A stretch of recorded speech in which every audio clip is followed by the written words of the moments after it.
Let us shine a light on a profound truth hidden in the shadows of history.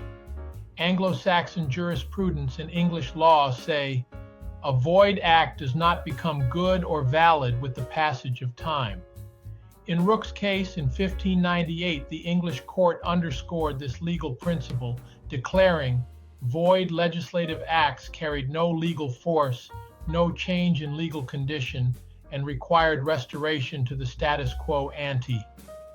This legal principle directs us to concede all colonial slave codes enacted during the 17th and 18th centuries in colonial America without imperial permission were void ab initio from the beginning and remained void as the assemblies overreached their lawful authority by violating colonial charters.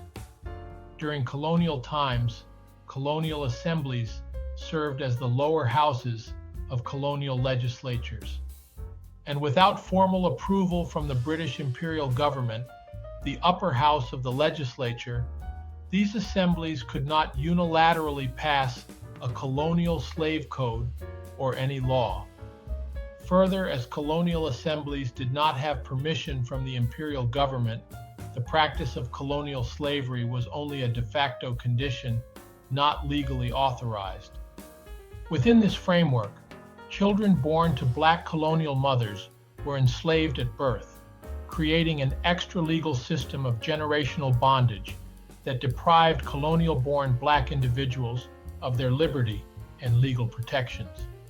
The hereditary slave codes of partus sequitur ventrum, the condition of the child follows that of the mother, directly conflicted with the established English legal principle of partus sequitur patrum.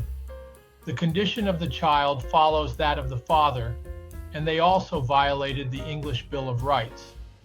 Lacking formal approval or sanction from the British imperial government, these colonial slave codes were void ab initio and had no legitimacy under English law.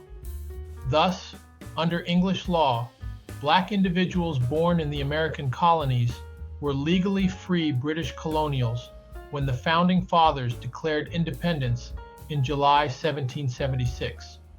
This liberty claim is advanced because colonial slave codes never had any legitimacy and were abolished in 1766. And in 1772, England's High Court, in the Somerset case, declared slavery was not authorized under English law. Consequently, as the colonial slave codes were void ab initio, these black individuals held unrestricted English subjecthood at the time of America's Declaration of Independence. In 1766, with tensions high after the French and Indian War, Parliament exercised its supreme legislative authority over the American colonies, passing the American Colonies Act of 1766, commonly known as the Declaratory Act. This act was dispositive, and it reaffirmed Parliament's legislative authority to legislate in all cases whatsoever for the American colonies. It nullified all colonial laws that conflicted with Parliament's authority, which included colonial America's slave codes and Negro Laws. America's slave ownership claim is baseless, as the 1772 Somerset decision, 3 years before the Revolution began, declared slavery was not allowed and approved by the law of the kingdom. And in taking time to look at America's Declaration of Independence, it finds the founders denouncing England's King George III for abolishing our most valuable laws, which fundamentally altered colonial governments. Books like these behind me refute America's claim that the 500,000 black colonials living in the 13 colonies were lawfully excluded from the Declaration and were chattel under English law when America's Revolution began in 1775.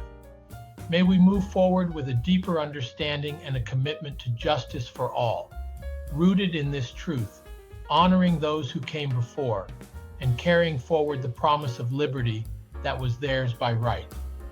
Please share and visit our website at Wells Center on American Exceptionalism and look for future videos.